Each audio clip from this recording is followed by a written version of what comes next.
permettre surtout à la dimension divine de se reconnaître, de se retrouver et ensemble d'amener davantage de lumière. Donc voilà, quand on rentre dans les liens, c'est-à-dire les relations, dans les dimensions autres que la relation humaine, eh bien c'est tout un monde en fait qui s'ouvre à soi. Pour être sûr de recevoir toutes nos vidéos, abonnez-vous et cliquez sur la cloche. Bonjour. Bonjour à tous. Nous voulons vous parler aujourd'hui des différents liens d'âme, mais vous en parlez d'une manière un petit peu différente, en tout cas sous deux aspects, c'est-à-dire plutôt sous ta vision de connaissances spirituelles et d'accompagnement autour de la spiritualité notamment, et puis ma vision plus en décalage, en tout cas différente, bien souvent, qui se retrouve aussi à d'autres endroits, mais c'est aussi ça, une espèce de fusion et qui crée le nouveau. Donc c'est vous apporter un petit peu tous ces éléments pour que vous puissiez vous repérer, notamment dans les différences entre quelqu'un de plutôt yin et quelqu'un de plutôt yang, et puis aussi d'élargir la vision au maximum et que vous trouviez ce qui vous parle.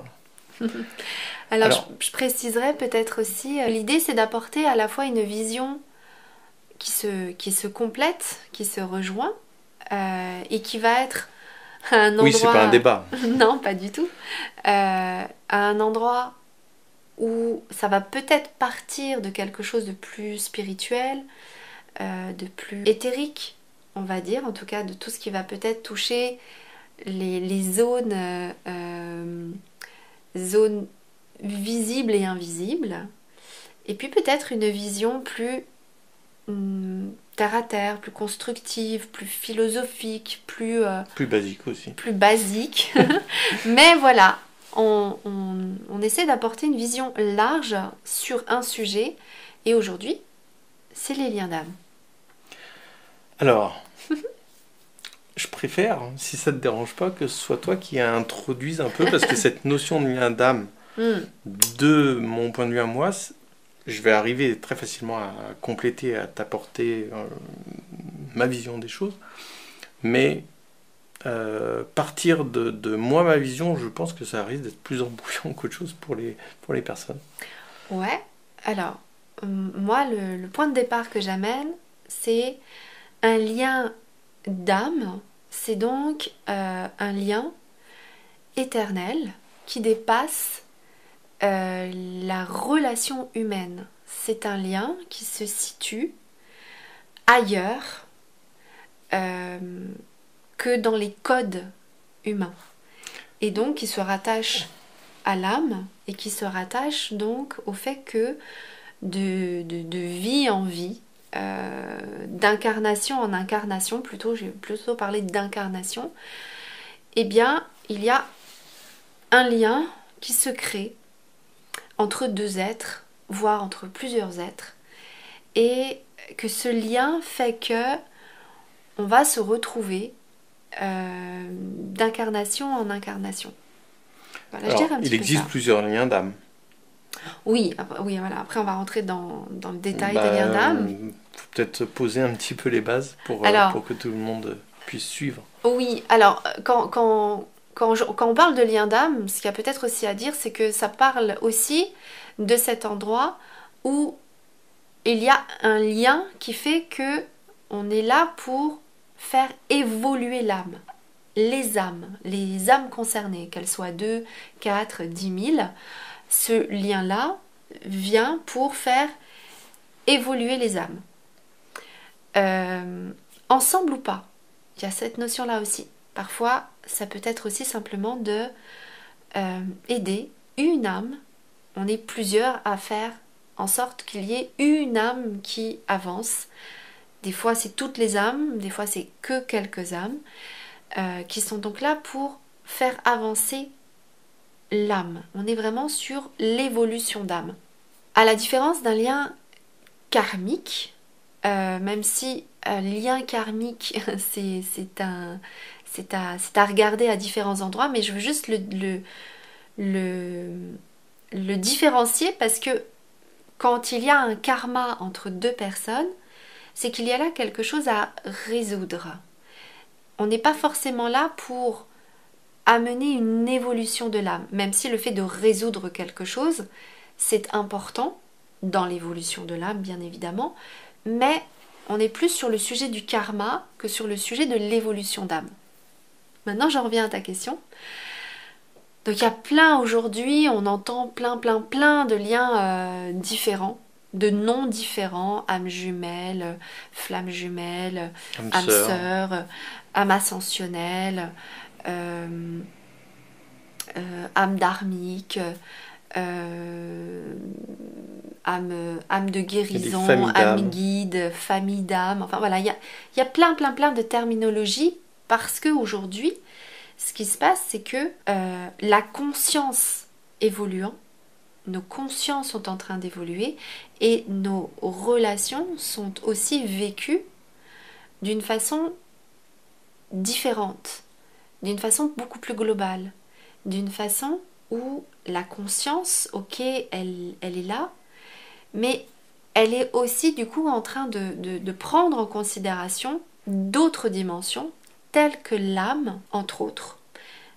Il y a aussi les liens dits divins, et qui donc là ne se réfèrent pas forcément au lien d'âme, donc à cet objectif de faire évoluer l'âme. On est sur des liens qui vont permettre surtout à la dimension divine de se reconnaître, de se retrouver et ensemble d'amener davantage de lumière. Donc voilà, quand on rentre dans les liens, c'est-à-dire les relations, dans les dimensions autres que la relation humaine, eh bien c'est tout un monde en fait qui s'ouvre à soi avec plein de titres, plein de noms, plein d'objectifs, on va dire, différents. Alors et toi? Moi, ce que j'entends dans le lien d'âme, c'est tout d'abord autour de la conviction ou le ressenti profond qu'une personne est importante pour nous. Qu'une personne, voire même, puisse être essentielle pour nous. Et dans le concret, c'est pas de ressentir qu'il y a un lien qui nous unit très précisément, presque palpable à l'autre, mais c'est de ressentir en soi que il y a, alors même si ça passe pas d'ailleurs, j'allais dire qu'il y a quelque chose qui passe avec l'autre, mais en fait même si ça passe pas, c'est-à-dire que même si on n'a pas d'affinité reconnue envers quelqu'un, de l'un vers l'autre et inversement, c'est de reconnaître que de croiser cette personne-là à un moment donné dans sa vie, on ne sait pas pourquoi, mais quelque part on sent que ça a du sens. Donc c'est là où j'irais plutôt dans là où je reconnaîtrais les liens d'âme. D'ailleurs, vis-à-vis de toi et moi, je suis incapable d'expliquer ce qui me lie profondément à toi et que j'ai ressenti instantanément sans en avoir des mots, sans voilà. Après j'ai trouvé des explications, j'ai trouvé des raisons, je me suis peut-être fait des raisons même autour, peu importe, mais le profond de reconnaître, tiens, et d'ailleurs c'est des fois pas lié à la personne, c'est-à-dire que la personne qu'on peut reconnaître finalement ne correspond pas à ce qu'on aurait voulu ou ce qu'on sait de ce qu'on ressent de son âme. Là, c'est plutôt pour aller reconnaître d'une façon terre à terre le ressenti de lien d'âme. Après, toutes les explications autour, moi je ne peux pas ressentir les explications à dire si elles sont vraies, si elles sont fausses. Voilà. J'en ressens qui me parlent. J'en ressens d'autres qui ne me parlent pas, et libre à chacun de ressentir et de penser ce qu'il veut. Donc moi, quand tu me dis qu'il y a plein de liens d'âme différents, ça ne me choque pas plus que ça, même si je ne sais pas forcément les reconnaître de prime abord et de les ressentir de prime abord. Il y en a certains, oui. Alors, déjà, ça me parle beaucoup en effet parce que le descriptif que tu fais dans le vécu concret des liens d'âme, donc d'arriver à décrire ce que la dimension de l'âme, ce que la dimension plus subtile vient apporter dans justement la relation humaine, la relation concrète. Et ce qui est intéressant là, c'est que dans le ressenti, ce qu'on peut donc observer, c'est qu'il y a une reconnaissance très particulière. Qui n'est pas forcément physique ou comportementale. Hein. Voilà. Des fois, oui. Des fois, tout le monde a ce ressenti de tiens, c'est bizarre, cette personne, j'ai l'impression de la connaître ou de l'avoir déjà vécu cette scène. Absolument. On est sur du coup quelque chose où on ressent quelque chose de très fort. Donc selon eh bien, il peut y avoir de l'amour, mais ce que j'ai envie d'évoquer, c'est quand il n'y a pas forcément d'amour. Non, pas forcément. Parce que des liens d'âme, ça peut être aussi du côté humain, ça peut être des relations fraternelles, parentales, amicales, professionnelles. Je dirais même que ça peut même se ressentir dans de l'indifférence. Oui, tout à fait. On peut ressentir qu'il y a quelque chose avec quelqu'un et pourtant c'est une espèce d'indifférence, une espèce de vide. Mais pour autant, on ressent quand même quelque chose. Je sais pas toi si ça t'est déjà arrivé, mais moi ça m'est déjà arrivé de rencontrer des personnes juste quelques instants par exemple, c'est peut-être votre cas, et d'en avoir encore le souvenir. Alors qu'il y a des personnes avec qui on a pu passer beaucoup plus de temps, professionnellement parlant, ou voilà, dans certaines circonstances, et il n'y a pas forcément quelque chose qui se crée. Alors, il y en a qui vont te parler d'affinité, il y en a qui vont dire, voilà, c'est peut-être parce que simplement, vous correspondez pas, il y a pas d'affinité particulière qui s'est passée. C'est une possibilité. Mais, au regard aussi de cet instant où on peut parfois juste partager un regard ou quelques mots, ou une personne qui intervient dans une situation juste quelques secondes et qui s'en va. Et bien là, bizarrement, c'est des choses qui restent. C'est des choses qui restent dans la mémoire. Et ça, c'est une autre notion, c'est que dans les liens d'âme, il y a vraiment une notion avec la mémoire. C'est des choses qu'on n'oublie pas. Ça a une trace au niveau de l'âme et on n'oublie pas ce qui s'est passé. Alors, tu vas reconnaître ma vision très brute et très basique, comme on disait tout à l'heure, dans ma question. Du coup, ces liens d'âme, même si moi j'ai ma réponse, mais qu'est-ce qu'on en fait ? Parce que, ok, on ressent, mais qu'est-ce qu'on en fait ? Et d'ailleurs, est-ce qu'on a quelque chose à en faire ? En fait, ça rejoint un petit peu ce que tu disais tout à l'heure déjà sur le fait de est-ce qu'on peut choisir un lien d'âme ? En fait, on choisit rien. Je ne pense pas qu'on choisisse quelque chose. Alors, on peut peut-être choisir inconsciemment. Il y en a qui vont parler de contrat d'âme. Il y en a qui vont dire qu'il y a des choses qui sont déterminées bien à l'avance. D'accord, mais toujours est-il que dans la conscience de l'instant, on ne choisit pas forcément si on va rencontrer un lien d'âme, un lien karmique, un lien d'âme sœur, ou on rencontre simplement ce qu'on a rencontré. Et là, pourquoi ? Pour permettre à nos âmes d'évoluer. Qui n'a pas rencontré quelqu'un qui lui a permis de prendre conscience de quelque chose, qui lui a permis de réaliser quelque chose de profond de soi, un talent, un don, de mettre en avant une caractéristique ou d'aider concrètement dans une situation délicate et difficile.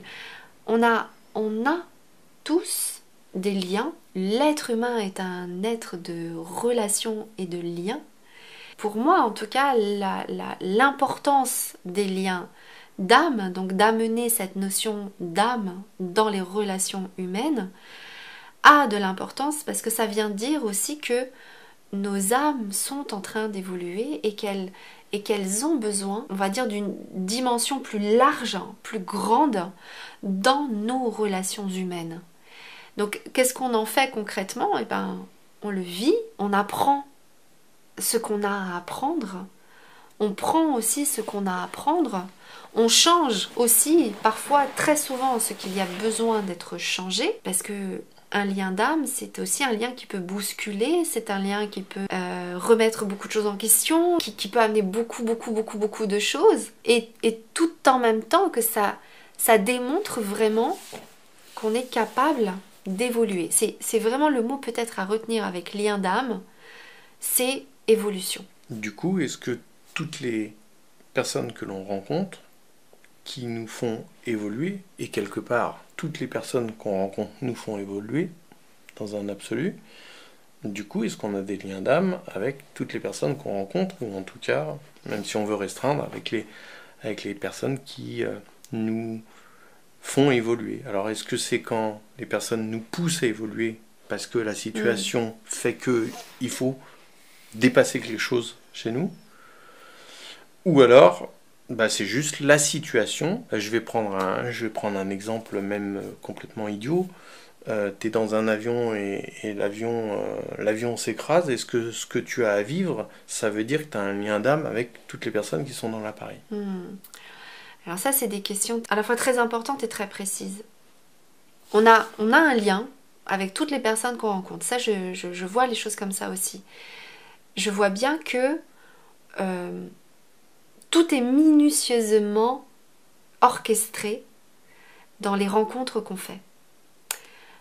Après, il y en a certaines qui sont véritablement là pour un objectif. Pour challenger, pour passer, comme tu disais tout à l'heure, alors ce serait que sur le plan de l'âme, on serait à passer à un autre niveau, à passer à qu'on ait fait évoluer l'âme. Mais d'évolution d'âme, on parle bien d'évolution d'âme et pas d'évolution humaine, donc quelque part ça dépasse l'entendeur humain, le terre-à-terre humain, mais du coup, qu'est-ce qu'il y a à faire évoluer sur une âme? Il y a à faire quand même évoluer la dimension humaine, qui est profondément rattachée à l'âme. Quand l'âme évolue, l'humain, toutes les dimensions, j'ai envie de dire, toutes les dimensions évoluent, la conscience évolue, les corps subtils évoluent, le corps physique évolue, notre dimension humaine évolue, et c'est de toute façon notre objectif, en tout cas si on croit aux âmes, c'est vraiment notre partie éternelle, l'âme. Et c'est ce qui va nous permettre de traverser de toutes les incarnations, de traverser toutes les expériences qu'on a à vivre, qui vont permettre à l'âme d'évoluer. Et à travers les expériences que l'âme a rencontrées, il y a des expériences concrètes, donc il y a vraiment des sujets qui sont très très importants dans l'évolution de l'âme, des sujets comme par exemple la haine, la violence, les mémoires. L'âme, ce qu'il faut vraiment comprendre aussi, c'est que c'est notre mémoire. Et elle garde aussi en mémoire nos blessures, nos mémoires qu'on va qualifier d'imparfaites. Je parlais là de haine, de violence, de souffrance, de douleur, etc. Et quelque part, on est là pour permettre à notre âme de ne pas rester avec ces mémoires-là et de passer à des mémoires beaucoup plus puissantes, légères et évolutives. Donc, ça c'est au niveau de l'âme. Et du coup, ça fait tout avancer, ça fait tout évoluer. Comme je parlais vraiment de l'entièreté du corps. Et là, donc je parlais d'événements, ok, mais je parle aussi donc des liens. Et là, on peut parler du karma collectif, parce que, donc je disais, on n'a pas forcément de lien avec tous les êtres, mais par contre, il y a quand même un lien qui nous rattache tous. On est quand même liés dans dans un mouvement commun d'évolution. En fait, je sais pas, je vais donner un autre exemple. C'est comme une extinction d'espèces animales. On voit bien que c'est toute la race animale qui s'éteint. Il y a rarement un animal qui va continuer à perdurer, à transmuter, à muter. Non, il y a un lien dans dans la globalité, quand on a peur que les abeilles disparaissent par exemple, c'est bien dans l'idée que une abeille, ça n'apportera rien. Elles sont donc forcément liées les unes aux autres. Et donc bien évidemment, c'est soit elles sont là toutes ensemble, soit elles disparaissent toutes ensemble. Bon, on va dire que pour l'humanité, il y a un petit peu quelque chose de similaire. Et donc, ça fait aussi partie de ce qu'on a à faire évoluer dans les âmes collectives. Et puis après, il y a vraiment ce qui va concerner les liens à proprement parler d'âme, qui sont vraiment là pour se faire particulièrement évoluer, alors peut-être sur un sujet, peut-être sur une situation qui s'est passée, une mémoire qui les relie et qui, en effet, tu parlais d'un avion qui s'écrase. Là, pour moi, oui, il y a quand même du karma, il y a du karma. Il y a un karma collectif, il y a besoin d'une évolution de l'âme, en tout cas certainement pour certains de cet avion, mais on peut parler des guerres, on peut parler... où, mine de rien, il y a plusieurs âmes qui sont concernées. Alors, moi, de mon point de vue, là où ça me parle particulièrement, cette notion d'âme, c'est quand on fait justement la distinction entre ce qu'on vit dans la réalité humaine et ce que l'on va percevoir, ressentir d'une personne. Et naturellement, on se rend bien compte, en tout cas c'est une expérience je pense on peut tous faire, c'est que même si on prend la pire raclure de l'humanité, on a l'impression de ressentir que ça ne se joue pas au niveau de l'âme.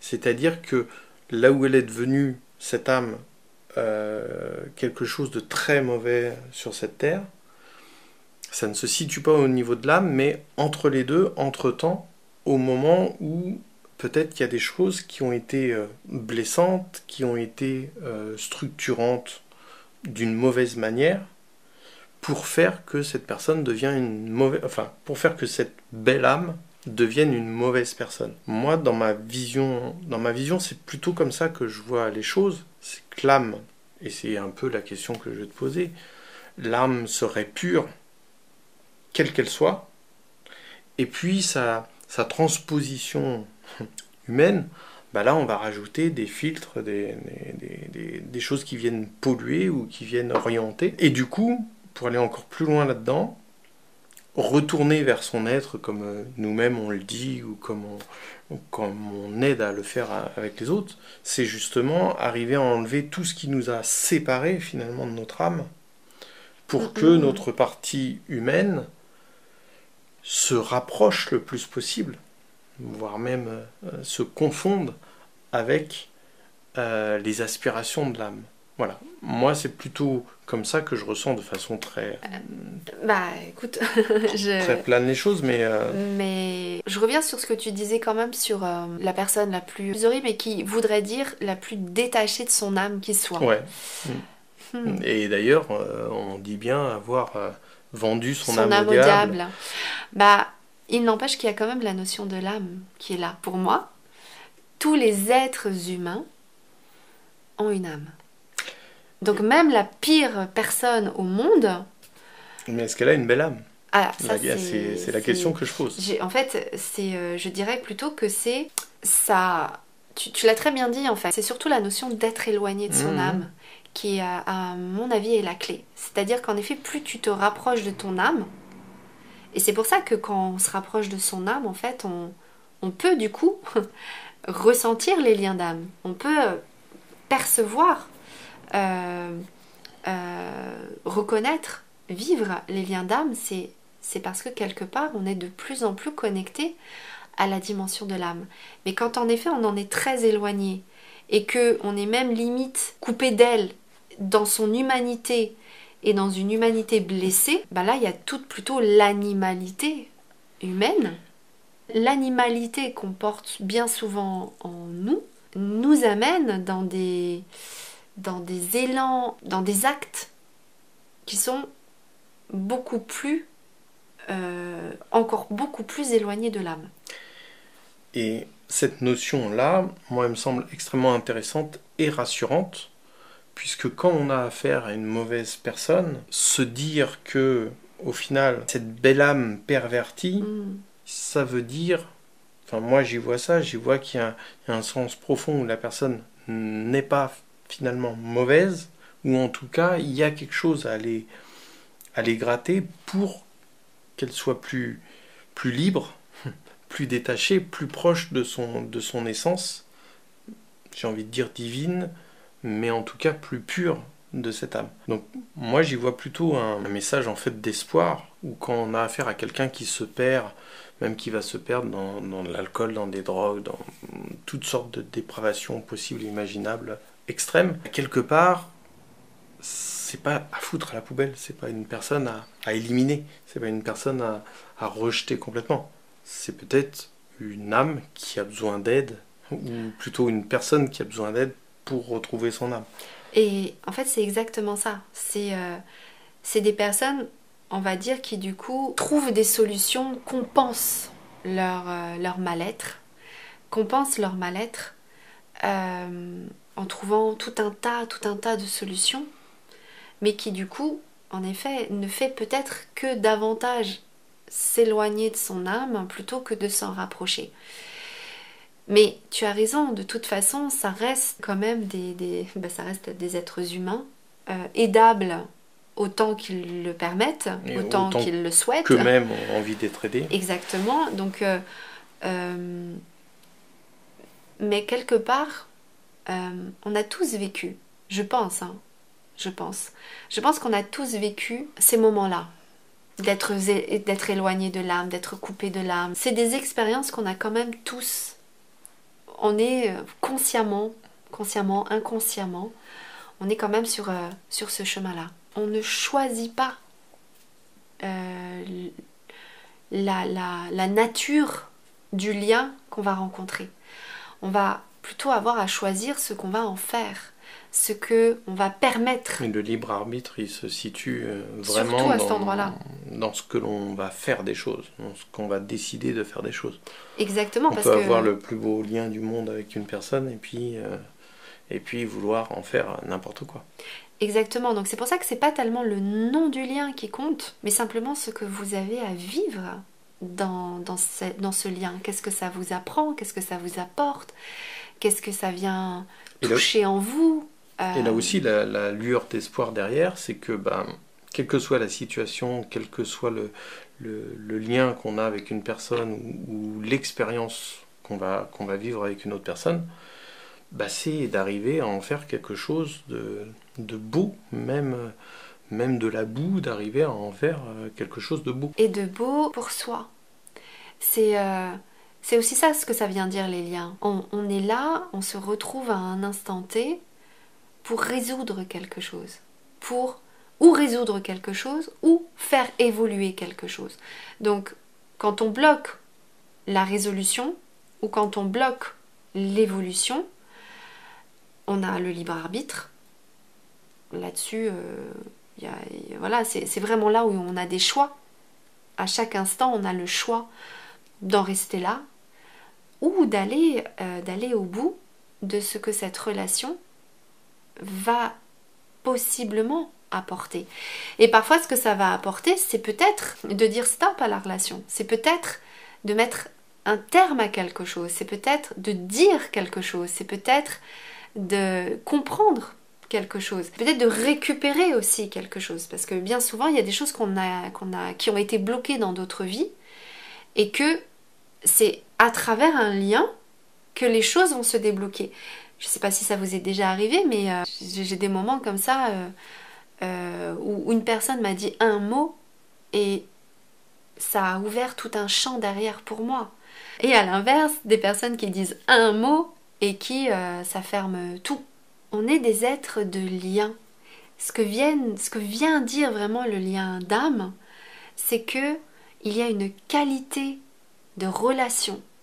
Il y a une dimension qui se rajoute à nos relations humaines et qui permet qui permet de pousser les choses, qui permet de nous amener à un chemin beaucoup plus ouvert et beaucoup plus lumineux qu'on l'avait auparavant. Eh bien, belles âmes, reste à vous souhaiter une belle continuation et puis de vous dire à très bientôt. À très bientôt. Prenez soin de vous.